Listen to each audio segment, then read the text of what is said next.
Hello বন্ধুরা, Mala's gardening হ্যাভেনে আপনাদের সকলকে অনেক অনেক স্বাগত। আশা করি আপনারা সবাই অনেক ভালো আছেন। আমিও অনেক ভালো আছি, সাথে বাগানের নিত্য কাজে ব্যস্ত আছি। আজকের ভিডিওর থাম্বনেল দেখে আপনারা বুঝতেই পেরে গেছেন যে আজকের ভিডিওতে আমি আপনাদের সাথে আলোচনা করব যে দানা থেকে বার হওয়া একদম ছোট চারাকে কিভাবে সফলভাবে প্রতিস্থাপন করতে হয়। অনেক সময় দেখা যায় এই যে ছোট ছোট চারাগুলো প্রতিস্থাপনের সময়ই বেশিরভাগ চারা মরে যায়।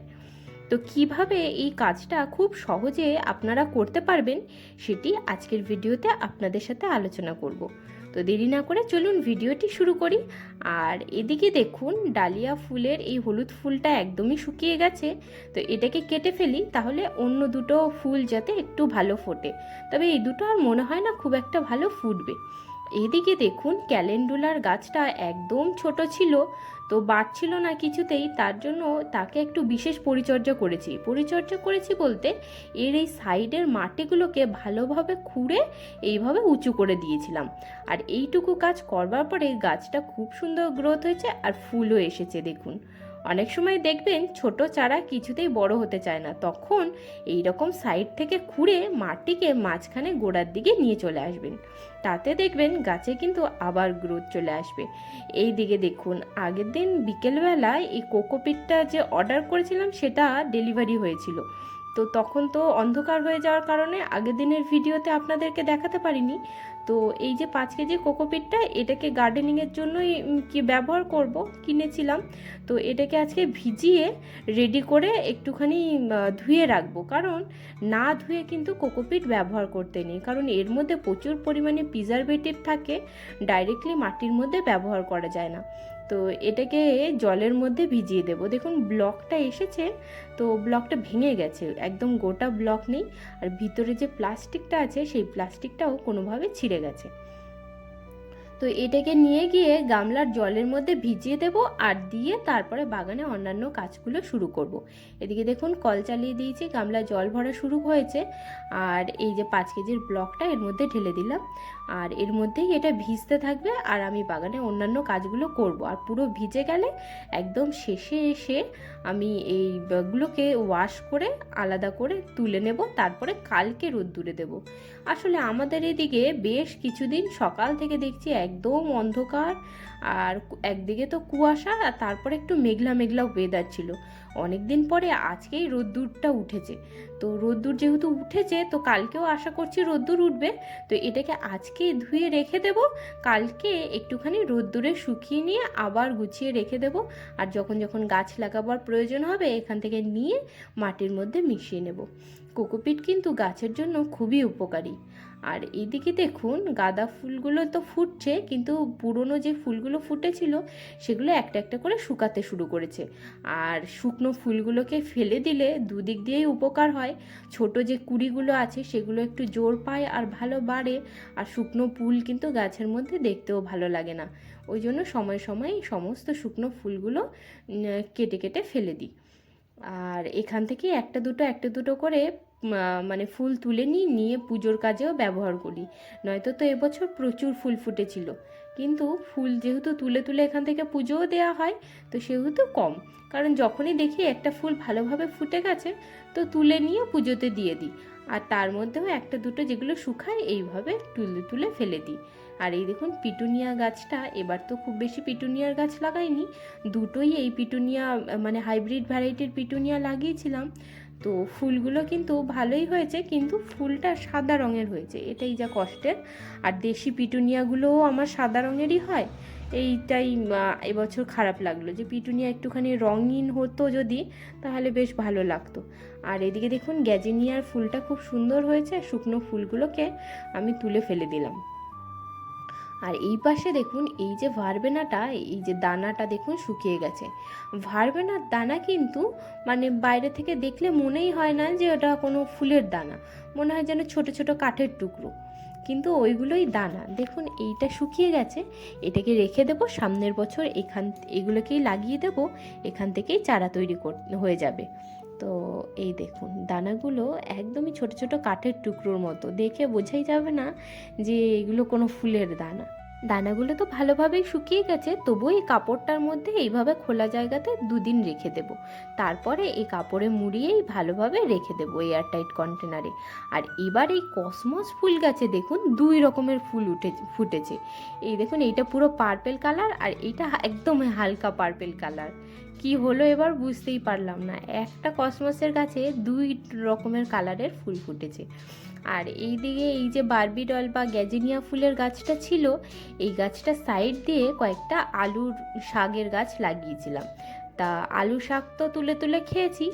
আর এই দেখুন গাছগুলো শুকিয়ে গেছে, তুলে দেখছি নিচের দিকে ছোট ছোট আলুও হয়েছে।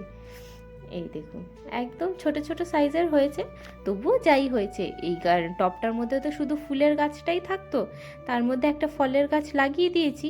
ফলের গাছ বলতে ওই আলু শাকের গাছ, শাক তো তুলে খেতেই পেরেছি, আর এই ছোট ছোট যা আলু হয়েছে তাতেই অনেক। দেখুন দেখতেও কত সুন্দর লাগে। আর এই পাশে রয়েছে একটা চন্দ্রমল্লিকা ফুলের গাছ, এটি পম ভ্যারাইটির চন্দ্রমল্লিকা। আর ফুলটার রঙটা খুবই সুন্দর হয়েছে। আর কিছুদিন আগে এই গাছটা 15 টাকা দিয়ে মাত্র কিনেছিলাম। আর যে কথা বলছিলাম, এই দেখুন দানা থেকে চারা ওঠা শুরু করে দিয়েছে। বেশ কিছুদিন ধরেই দেখতে পাচ্ছেন আমার ভিডিওতে গরমের বেশ কিছু দানা আমি লাগাচ্ছি, সবজির দানা বিশেষ করে। তো দেখছি সেখান থেকেই কিছু কিছু জায়গা থেকে দানা ফুটে ফুটে বেরোনো শুরু করেছে। এই দেখুন, আগের দিন এসে দেখলাম একটা দানা এরকম 2টো পাতা বেরিয়েছিল, সেটাকে কোনো একটা পোকা খেয়ে ফেলে দিয়েছে। এবার কি দানা সেটা এখন বুঝতেও পারছি না, বিভিন্ন ধরনের দানা বিভিন্ন জায়গাতে লাগিয়েছি। আর এইদিকে দেখুন কিছুদিন আগেই হেলেঞ্চা গাছের যে ছোট ছোট ডালগুলো লাগিয়েছিলাম, সেগুলো থেকেও কিন্তু গাছগুলো বেঁচে গেছে, খুব সুন্দর পাতা রেডি হচ্ছে। কয়েকদিন পরেই এখান থেকে হারভেস্টিং নিতে পারবো। ছোট ছোট টমেটোর গাছগুলো যেগুলো লাগিয়েছিলাম, সেগুলো এখন আস্তে আস্তে গ্রোথ পেয়ে ভালোই বড় হয়েছে। আর কিছুদিন মধ্যেই এর মধ্যেও ফুল চলে আসবে। আর এদিকে তো সব পিটুনিয়া ফুলের ছোট ছোট চারা রয়েছে, ছোট বড়। আর এই দেখুন এইখানে রয়েছে আরও কিছু দানা, সবজির দানা। 4 রকমের সবজির দানা একসাথে একই দিনে লাগিয়েছিলাম, কিন্তু এই ভেন্ডির দানাটাই মাত্র জার্মিনেট হয়ে বেরিয়েছে। বাদবাকি আর 2টো সবজির দানা এখনও বেরোয়নি। এই দেখুন ওপরে যেহেতু খড় দিয়ে চাপা দিয়েছিলাম, কারণ আমার এখানে প্রচুর পাখি, বিড়ালি সব আসে ছাদের মধ্যে। তো তারা কি করে, প্রায় সময় মাটি খুঁড়ে ভিতর থেকে দানাগুলোকে খেয়ে নেয়। তো তার জন্যই ওইখানে চাপা দিয়ে দিয়েছিলাম খড় দিয়ে। তো তাতে দেখছি দানা ওরা আর খায়নি। কিন্তু অন্যান্য দানাগুলো কিন্তু জার্মিনেটও হয়নি এখনও। আসলে সমস্ত সবজির গাছের দানা একই সাথে কিন্তু জার্মিনেট হয় না। কোনোটা জার্মিনেট হতে 10 দিন লাগে, কোনোটা 7 দিন লাগে, কোনোটা 4-5 দিনেও জার্মিনেট হয়ে যায়। সমস্ত গাছের দানা আর জার্মিনেশনের যে পিরিয়ড টাইম কিন্তু আলাদা আলাদা। আর এই দানাগুলো যে লাগিয়েছিলাম সেটাও আপনাদেরকে বলে দিই। এই যে মাশরুমের কৌটোর মধ্যেই নিচের দিকে দিয়েছিলাম খড়, তার উপরে দিয়েছিলাম সয়েল মিক্স, আর সয়েল মিক্সের ওপরে দানা দিয়ে তার উপরে আবার হালকা করে সয়েল মিক্স চাপা দিয়ে ওপর থেকে খড় দিয়ে চাপা দিয়ে দিয়েছিলাম। আর এই দেখুন দানাগুলো কিভাবে আপনারা রিপোর্টিং করবেন যে এক ফোঁটাও শিকড় ছিঁড়বে না আর গাছও মরবে না। এই দেখুন প্রথমেই আমি এই যে কৌটোটার উপর থেকে সবার প্রথমে খড়গুলোকে ছাড়িয়ে নিয়েছি, তারপরে হালকা একটু প্রেস করে দেখলেন পুরো মাটি শুদ্ধ সমস্ত চারাগুলোকে বাইরে বার করে নিয়েছি। এইবার একদম কেকের মতন ছোট ছোট করে ভেঙে ভেঙে শিকড় শুদ্ধ মাটির মধ্যে মধ্যে ভরে দিচ্ছি। আলাদা আলাদা করে এই সময়েই গাছগুলোকে বসিয়ে দিতে হবে, নয়তো কি হবে, এইটুখানি জায়গার মধ্যে এই 7-8টা দানা থেকে যে চারা বেরিয়েছে কোনোটারই কিন্তু ভালো গ্রোথ হবে না। আর এই টাইমটা হলো গাছের কিন্তু গ্রোথ ফ্রিজ। এই সময় যদি আপনারা রিপোর্টিংয়ে দেরি করেন তাহলে কিন্তু গাছের গ্রোথ একটু সমস্যা হবেই। তো যেই এরকম দেখবেন 2টো করে পাতা ভালোভাবে বেরিয়ে গেছে, তখনই এইভাবে আস্তে আস্তে করে বার করে নিয়ে শিকড় যতখানি সম্ভব কম ছিঁড়ে একে সম্পূর্ণ ফাইনাল রিপোর্টিং করে দেবেন।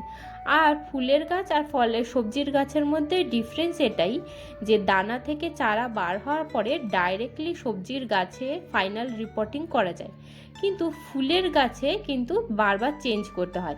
প্রথমে 4 ইঞ্চি, তারপরে 6 ইঞ্চি, তারপরে 8 ইঞ্চি, তারপরে 12 ইঞ্চি ডাইরেক্ট রিপোর্টিং ফুলের গাছের ক্ষেত্রে করা উচিত। কিন্তু সবজির গাছ কিন্তু একবার দানা থেকে চারা তৈরি হয়ে গেলে ডাইরেক্ট আপনাকে রিপোর্টিং করতে হবে, কারণ গাছ যত সুন্দর হেলদি হবে, বড় হবে, তত সুন্দর কিন্তু সবজি আপনারা পাবেন।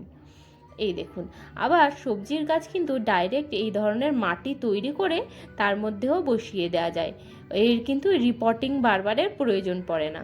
আর এই দেখতেই পেলেন আমি একদম চারাগুলোকে শিকড় না ছেড়ে একটু সাবধানে আলতো করে সমস্ত চারাগুলোকে আলাদা করে করে নিয়ে সমস্ত চারাগুলোকে লাগিয়ে ফেলেছি।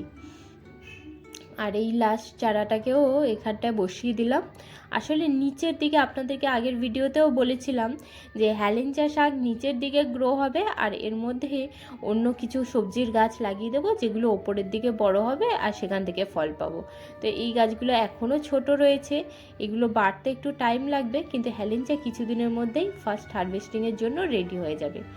আর এই দেখুন সমস্ত দানার চারাগুলোকে আমি লাগিয়ে নিয়েছি।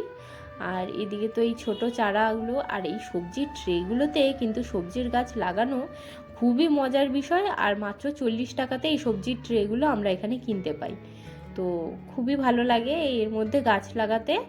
আর এদিকে দেখুন কুমড়ো শাকের দুটো ডগা একদম হারভেস্টিংয়ের জন্য রেডি হয়ে গেছে, আর কত সুন্দর লক লক করছে পাতাগুলোকে। তো আজকে এখান থেকে এই শাকটাকে হারভেস্ট করে নেব, দিয়ে তারপরে কি হবে, সাইড দিয়ে অনেকগুলো অফশুট বার হবে। আর এইগুলো যদি আমি এখন না কাটি তাহলে কিন্তু এই একটা ডালই বেশ অনেক দিন ধরে বাড়তে থাকবে।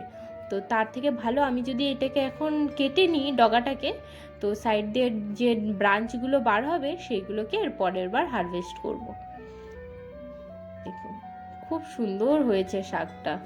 আর সত্যি কথা বলতে কি, কুমড়ো শাকের দানা কিন্তু আমি কিনে নিয়ে এসে লাগাইনি, বাড়িতে আমরা যে মিষ্টি কুমড়ো খাই তার দানাগুলোকে ফেলে না দিয়ে পরিষ্কার করে ধুয়ে নিয়ে একদিন একটুখানি রোদ্দুরে শুকনো করে নিয়ে তারপরে যে কোনোভাবে মাটি তৈরি করে তার মধ্যে বসিয়ে দিলেই দেখবেন খুব সুন্দর কুমড়ো শাক হবে। কুমড়ো যদি আপনারা নাও পান, এই কুমড়ো শাক পেলেই তো অনেক, বলুন। কুমড়ো শাক কিন্তু খেতে দারুণ লাগে, খেতেও খুব অসাধারণ লাগে, ভালো লাগে। আর এই দেখুন খুবই সুন্দর শাকগুলো, একদম অর্গ্যানিক, কোনো প্রকারের কেমিক্যাল ফার্টিলাইজার নেই। হ্যাঁ, এগুলো খেতেও কিন্তু দারুণ স্বাদ হয়। আর পাতাগুলো দেখুন কত বড় বড় হয়েছে, আর একদম সবুজ তরতাজা একেবারে, খুব সুন্দর। এটাকে কালকে রান্না করব, রান্না করে দেখি, ভাবছি এই কুমড়ো শাকের ডাঁটার চচ্চড়ি খেতে কিন্তু ভারী ভালো লাগে, তো এটাকে চচ্চড়ি করব ভেবেছি। আর এদিকে দেখুন কোকোপিটগুলো জলে পুরো ভিজে গেছে, এবার এখান থেকে ভালোভাবে চিপড়িয়ে নেব, চিপড়িয়ে নিয়ে আর রেখে দেব ব্যাগে ভরে। এই দেখুন এইভাবে চিপড়িয়ে চিপড়িয়ে নিয়ে রেখে দিতে হবে। এর মধ্যে প্রচুর পরিমাণে কেমিক্যাল থাকে, তো এই ধোয়াটা ভালোভাবে হওয়া খুবই জরুরি। আপনাদের কাছে যদি কোনো বড় পাত্র না থাকে তাহলে আপনারা ব্যাগ ব্যবহার করতে পারেন, ব্যাগের মধ্যে বড় ব্লকগুলোকে দিয়ে কল চালিয়ে দেবেন, পুরো অনেকক্ষণ কল চালাতে থাকবেন আর কোকোপিটটা পুরো ভিজেও যাবে, আর তারপরে আস্তে আস্তে ব্যাগের ফুটো দিয়ে জলগুলো আস্তে আস্তে ড্রেন হয়ে যাবে। তো আমি তো ওইভাবে করতে পারতাম, কিন্তু আমার এই বড় গামলাটা থাকার কারণে আমার কাজে অনেকটা সুবিধাই হয়ে যায়। তো এইভাবেই এই কোকোপিটগুলোকে আজকে পরিষ্কার করে নেব, আর কালকে এগুলোকে রোদ্দুরে দিয়ে দেব। তো আজকের ভিডিওটা এখানেই শেষ করছি। আপনারা সবাই ভালো থাকবেন, সুস্থ থাকবেন, আর ভিডিওটি যদি ভালো লাগে তাহলে আমার চ্যানেলটিকে লাইক, শেয়ার, সাবস্ক্রাইব করবেন। টাটা বন্ধুরা।